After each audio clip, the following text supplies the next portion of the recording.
اعوذ باللہ من الشیطان اللعین الرجیم بسم اللہ الرحمن الرحیم الحمد للہ رب العالمین الصلاۃ والسلام علی اشرف الانبیاء والمرسلین خاتم النبیین طیبین الطاہرین المعصومین المنتخبین المنتجبین المظلومین وَإِذَا اطاعتہ الرسول اللہ آلہ الطاہرین والمعصومین صحابہ صدیقین فقال اللہ تبارک و تعالی فی محکم الکتاب المبین وَهُوَ أصدق القائلین آمین برحمتک الرحمن الرحیم الا لعنت اللہ علی القوم الظالمین منکرین فاسقین منافقین غاضبین اعدائہم اجمعین من الالان من یوم الی یوم الدین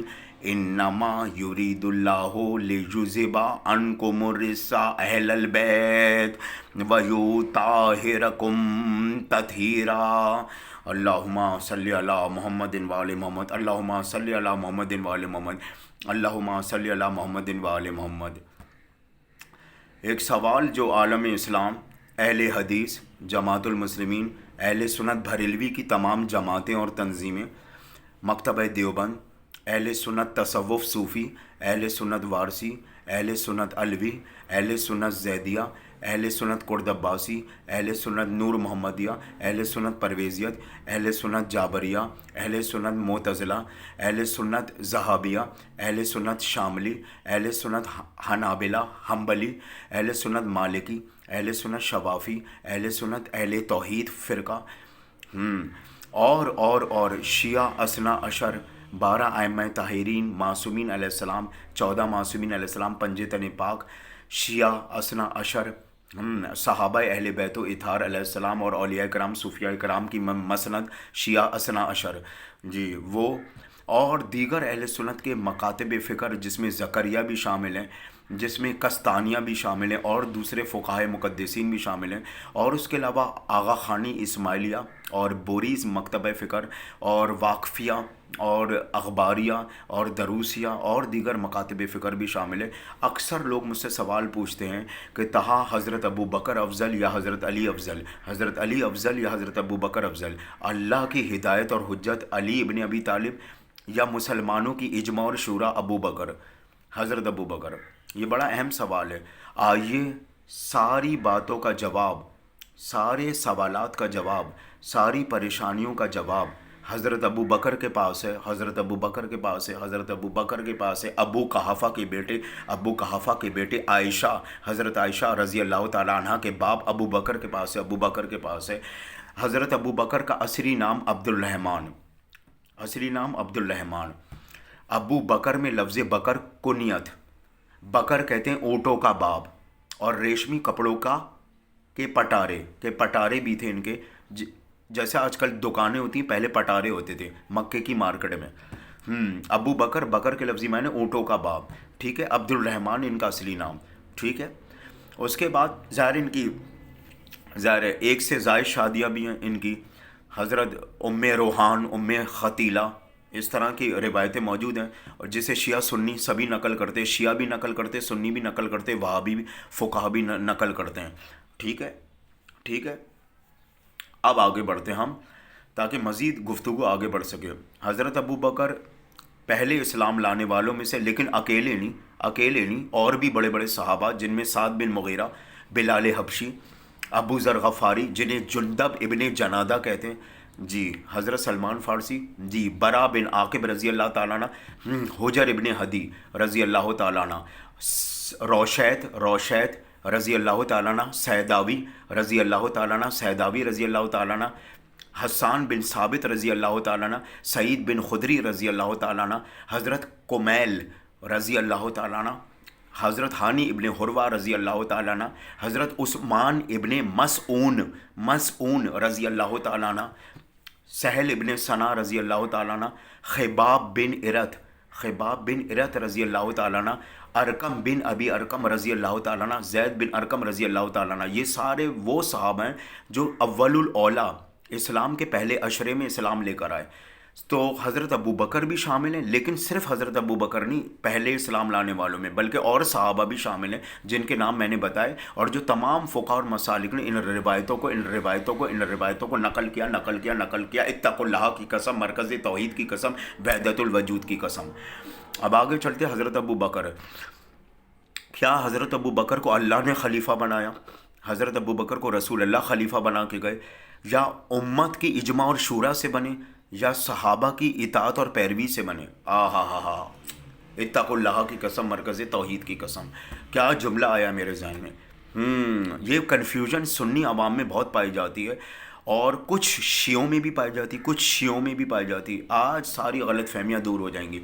آج سارے سوالات کے جواب میں حضرت ابو بکر سے دوں گا. حضرت ابو بکر سے دوں گا. ٹھیک. آمنا و صدقنا، رضا بالخیر، رضا بالرضا. آمنا و صدقنا. آپ اپنے دام میں سیات آ گیا،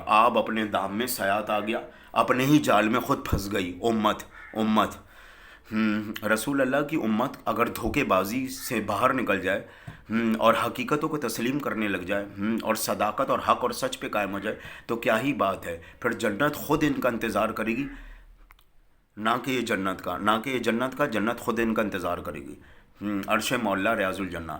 حضرت ابو بکر کو پہلا خلیفہ بنانے میں حضرت عمر کا ہاتھ ہے. اہل سنت کی متعدد کثرت سے روایتیں آپ اٹھا کے دیکھ لیں، وہ خود بتاتی ہیں. اور حضرت عمر بھی جب دوسری خلافت بنی تو حضرت ابو بکر کی مہربانی سے بنے، جسے کہتے ہیں آپس کی سرکار. اور صحابہ کو نہ شامل کیا گیا، اور بالخصوص اہل بیت سے تو نہ فیصلہ کروایا گیا، نہ اہل بیت علیہ السلام سے فیصلہ کرایا گیا، نہ اہل بیت علیہ السلام آل پاک آل معصوم اولاد رسول سے مشورہ لیا گیا، معصومین طاہرین علیہ السلام سے. جی، بلکہ حضرت عمر کی مہربانی سے پہلے خلیفہ بنے، اور ان کی مہربانی سے نومینیشن جو اگلا ہوا وہ عمر ابن خطاب کا ہوا. حضرت علی کو پیشکش کی تھی کچھ صحابہ نے، پر حضرت علی نے کیوں ٹھکرائی دوسرے خلیفہ کی پیشکش؟ اور چوتھے خلیفہ بنتے ہوئے حضرت علی کے الفاظ کیا تھے وہ ذرا میں بتاتا ہوں، تاکہ امت کے مولوی امت کو دھوکہ نہ دے سکے. اتقوا اللہ کی قسم، مرکز توحید کی قسم. آگے بڑھتے ہیں. پہلی تو بات کہ شہر علم کا دروازہ کون؟ علی. اللہ کا ولی کون؟ علی. مولائے کائنات کون؟ علی. شیر خدا کون؟ علی. بو تراب کون؟ مٹی کا باپ کون؟ علی. ٹھیک. امام مبین، امام مرسلین کون؟ جس سے تسلسل امامت چلی، ہدایت اور حجت. نبوت پر، رسالت پر ختم نبوت ہوئی، لیکن اللہ کی ہدایت کبھی رکتی نہیں کیونکہ شیطان موجود ہے. اب قیامت تک کے لیے جب تک شیطان موجود ہے تو اللہ کی ہدایت نبوت کے ختم ہو جانے پر، رسول اللہ صلی اللہ علیہ تعالیٰ وآلہ وسلم کے چلے جانے سے، ظاہری پردہ فرمانے سے ختم نہیں ہو جاتی اللہ کی ہدایت. اللہ کی ہدایت کا سلسلہ کسی نہ کسی انداز سے، کسی نہ کسی سلسلے سے جاری و ساری رہتا ہے، اس لیے کہ شیطان موجود ہے اور قیامت تک کے لیے موجود ہے. تو جب شر موجود ہے تو ایسے کیسے ہو سکتا ہے کہ خیر موجود نہ ہو، ہدایت موجود نہ ہو، حجت موجود نہ ہو، خیر موجود نہ ہو. اتقوا اللہ کی قسم، مرکز توحید کی قسم، وحدت الوجود کی قسم. ٹھیک ہے. اب آئیے اگلا مرحلہ. اب عقل کی بات یہ ہے کہ یہ فیصلہ قرآن سے آ کے پوچھتے ہیں. آئیے چلیے قرآن کی طرف کہ خلیفہ کون ہوتا ہے؟ جس امت جسے بناتی وہ خلیفہ ہوتا ہے، یا جسے اللہ خلیفہ بناتا ہے اور جسے نبی خلیفہ ٹھہراتے وہ خلیفہ ہوتا ہے، یا امت کی تعداد اور لشکر کے ذریعے، اجماع اور شورا کے ذریعے کوئی خلیفہ بنتا ہے؟ تو امت کبھی بھی کسی کو خلیفہ، رسول اللہ کا جانشین وارث یا کسی نبی کا جانشین وارث امت قرار نہیں دے سکتی. امت کے پاس نہ یہ حق ہے نہ اختیار ہے. تو پھر رسول اللہ جو آخری نبی ہے، اس کے جانشین اور وارث کو بنانے، خلیفہ کو بنانے کا اختیار امت کے پاس کہاں سے آ جائے گا؟ اتقوا اللہ کی قسم، مرکز توحید کی قسم. قرآن پاک میں اللہ نے اعلان کیا، میں اللہ، یعنی کہ اللہ کہہ رہے ہیں میں رب، میں اللہ، پوری کائنات کا ولی، اور میرے بعد میرا نبی رسول پوری کائنات کا ولی. اور وہ ولی جس نے حالت رکوع میں زکوٰۃ دی. تمام فقہا اور مسالک نے بیان کیا، اماموں سے بھی نقل کر کے، صحابہ سے بھی نقل کر کے، راویوں سے بھی نقل کر کے، واحد علی کی ذات ہے جس نے حالت رکوع میں انگوٹھی دی حالت رکوع میں، نماز کی اور رکوع کی حالت میں انگوٹھی دی. اور علی کی نماز بھی اللہ کی نگاہ میں باطل نہیں ہوئی. یہ ہے اللہ کی ہدایت اور حجت. تو بتائیے، قرآن نے تو خود فیصلہ کر دیا. اور علی اللہ کا ولی بھی، کائنات کا مولا بھی، امام مبین بھی، امام مرسلین بھی، مظہر العجائب بھی، شیر خدا بھی، مشکل کشا بھی، اور کعبے کی جائے پیدائش مولود کعبہ بھی. اہل سنت کی متعدد روایتیں کثرت سے. جی تو پتہ چلا جانشین وارث علی جیسا ہوتا ہے جو شہر علم کا دروازہ و حکمت کا باب ہو. یا جانشین وارث بس امت ٹھہرا دیتی ہے حضرت عمر کی مہربانی سے. جی جبکہ آدھے سے زیادہ صحابہ کا بھی اختلاف اور جھگڑا، اور علی سے رجوع کرنا، علی کے دروازے پہ جانا، ان کو چھوڑ کر، سقیفہ کی محفل کو چھوڑ کر، سقیفہ کے اجلاس کو چھوڑ کر. جی جو عمر ابن خطاب نے بلایا کہ حضرت ابو بکر کو پہلا خلیفہ بنایا جائے، ہم خلافت کا اعلان کرنے جا رہے ہیں، فاطمہ تو زہرا سے ہم تعزیت بعد میں کریں گے ان کے باپ کی. یہ تعزیت کرنا اتنا ضروری نہیں، رسول کے نماز جنازہ میں شریک ہونا اتنا ضروری نہیں جتنا حکومت کو سنبھالنا ضروری ہے. اب بتائیے رسول اللہ کا نماز جنازہ زیادہ اہم یا حکومت زیادہ اہم؟ حکومت تو بعد میں خود ہاشمی، آل علی، آل جعفر طیار، آل علی، جی آل عقیل، آل جعفر طیار بنا ہی لیتے، جو کہ اتنا بڑا حسب نسب اور اتنا بہترین عظیم شجرہ ہے. جی اور ہدایت حجت الگ اور مقام منصب الگ. تو کیا حکومت پہ اہل بیت علیہ السلام نہیں آ سکتے تھے اور دیگر بڑے بڑے صحابہ؟ کیا حکومت کے لیے چند شیخین کا ہونا ضروری تھا؟ جی اور حضرت فاطمہ سے تعزیت بعد میں کی جائے گی، پرساداری بعد میں کی جائے گی، اور رسول اللہ کے جنازے میں بعد میں شریک ہوا جائے گا یا بعد میں کروایا جائے گا، وہ بھی غائبانہ طریقے سے. جبکہ کسی نبی نے غائبانہ نماز جنازہ نہیں پڑھائی، اور نہ غائبانہ نماز جنازہ کبھی رسول اللہ نے کسی صحابی کی پڑھائی. جی یہ تو خلافت کی پیداوار ہے غائبانہ نماز جنازہ، نبیوں کی پیداوار نہیں ہے، نبیوں کی سنت نہیں ہے غائبانہ نماز جنازہ پڑھنا. نہ رسول اللہ نے کسی صحابی کی آج تک غائبانہ نماز جنازہ پڑھی. ہاں شیخین حضرت ابو بکر، عمر و عثمان، شیخین نے غائبانہ نماز جنازہ کرائی کہ رسول اللہ ہمارے سامنے تو دفن ہوئے نہیں، ہم تو سقیفہ کے اجلاس میں موجود تھے کہ حکومت اور کرسی پہ کون بیٹھے. جی اب سمجھ میں آئی آپ کو؟ اب دھوکے بازی سے پردہ ہٹا. جی تو یہ والی بات ہے. اب تو وہ ظاہر شور شرابے تو ہوتے ہیں، بہانے بنا کے، او ناموس صحابہ، او گستاخ صحابہ، او گستاخ صحابہ، او ناموس صحابہ، یہ ساری باتیں تو چلتی رہتی ہیں بہانے بازیوں کی، اور شور شرابہ، اور پھر واہ صحابہ واہ، جبکہ صحابہ کی الف بے نہیں معلوم، صحابہ کے اختیارات نہیں معلوم، صحابہ کی اقسام نہیں معلوم، صحابہ کے درجات نہیں معلوم. اب کیا کہا جا سکتا ہے؟ پتہ چلا آپ کو؟ تو پھر جب حضرت ابو بکر کا حلف لیا جا رہا تھا تو مشکل سے شروع میں 5 مسلمان، وہ بھی صحابہ بھی نہیں، حضرت ابو بکر کے ہاتھ پر اتباع اور بیعت کرنے کو تیار ہوئے. عمر ابن خطاب رضی اللہ تعالی عنہ کے کہنے پر. جی صحابہ کا آدھے سے زیادہ مجمع جھگڑا کر کے چلا گیا حضرت علی کے دروازے پہ. جی تو پتہ چلا صحابہ کی شورا، تعداد، کثرت، لشکر نے حضرت ابو بکر کو نہیں چنا، بلکہ وہ تو ایک خانہ بدوش قبیلہ آ کے یثرب کے دروازے پہ ٹھہرا. جی جنہیں پانی کی طلب تھی، کھانے کی طلب تھی، کیونکہ سفر لمبا تھا اور زیادہ راہ چاہیے تھی، سایہ شجر چاہیے تھا. تو پھر عمر ابن خطاب رضی اللہ تعالیٰ عنہ 3 دن 3 راتوں تک پریشان رہے کہ حضرت ابو بکر کے ہاتھ پر تو اتباع اور بیعت کرنے والے صرف چند 5 لوگ ہیں، اب میں کیا کروں؟ 3 دن 3 راتیں تو گزر گئے اور لوگ آ ہی نہیں رہے ان کی طرف کہ انہیں رسول اللہ کا جانشین وارث قرار دے دیا جائے. پتہ چلا خبر پہنچ گئی عمر ابن خطاب رضی اللہ تعالیٰ عنہ تک، یا سواد اعظم تک، یا فاروق اعظم تک. اب جب خبر پہنچی تو ان کے ماتھے پہ لگی تیسری آنکھ کھل گئی. واہ کہ 4,500 تقریباً بعض روایتیں 4,000، بعض روایتیں 4,500 کا لشکر آ کے ٹھہرے، جو کہ خانہ بدوش ہے، جسے کچھ اسلام کی الف بے نہیں معلوم. ہاں ایک جاہل جھڑ، ایک غریب غربا جاہل جھڑ، بہت ہی نچلے درجے کا خانہ بدوش طبقہ ہے جو ادھر سے ادھر سواریاں لے کے جاتا رہتا ہے اور خیمے گاڑتا رہتا ہے. تو پتہ چلا جب 4,000 کا میجورٹی کا مجمع آ گیا، جو کہ صحابہ کا نہیں تھا بلکہ عامہ کا تھا، عام لوگوں کا تھا. جی تو عمر ابن خطاب آئے اور کہا تمہیں زیادہ راہ چاہیے، پانی اور کھانے کی بھی طلب ہے، سایہ شجر بھی چاہیے، یثرب کے دروازے سے تمہیں اندر داخل کر دیا جائے گا. بس ایک شخص ہے ابو قحافہ کا بیٹا جس کی اتباع اور اطاعت اور پیروی تمہیں حلف کے تحت ان کے ہاتھ پر بیعت کر کے کرنی ہوگی، اور ان کا نام ابو بکر ہے. یعنی کہ عبد الرحمن جی. اور جب اپنے علاقوں میں واپس لوٹنا تو تبلیغ یہ کرنا، اپنے علاقوں میں جا کر یہ پیغام عام کرنا کہ رسول کا جانشین اور وارث ہے کون؟ عبد الرحمن. کون؟ ابو بکر کنیت جی، ابو قحافہ کے بیٹے. اب پتہ چلے پہلے خلیفہ کیسے بنے تھے حضرت ابو بکر، جبکہ صحابہ کا غریب غربا صحابہ یا اثر و رسوخ نہ رکھنے والے صحابہ اور اشرافیہ اور حکومت سے تعلق نہ رکھنے والے صحابہ تو حضرت علی کے دروازے پہ چلے گئے تھے. میجورٹی صحابہ کی تو حضرت علی کی طرف تھی، حضرت ابو بکر کی طرف اتنی بڑی میجورٹی نہیں تھی صحابہ کی. وہ تو خانہ بدوش طبقہ جو 4,000 یا 4,500 کا آ کے ٹھہرا یثرب کے دروازے پہ، تو میجورٹی اس وجہ سے بن گئی حضرت ابو بکر کی پیروی کرنے کی، اور حضرت عمر کی سیاست کو فائدہ ہو گیا، حضرت عمر کی ریاست اور مستحکم ہو گئی. سمجھدار کے لیے اشارہ کافی. پھر کیا تھا؟